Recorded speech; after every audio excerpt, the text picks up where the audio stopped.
أنا أمشي وحدي وأحمل حقيبة ملأى بالمال. إنني في خطر. ألا تشعر برغبة في السرقة يا جو؟ سأساعدك على عبور الشارع. هل تمزح معي؟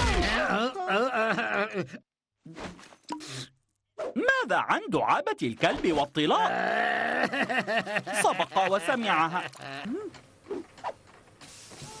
هاي انظروا جيدا، لقد اخترعت السروال الطائر. يا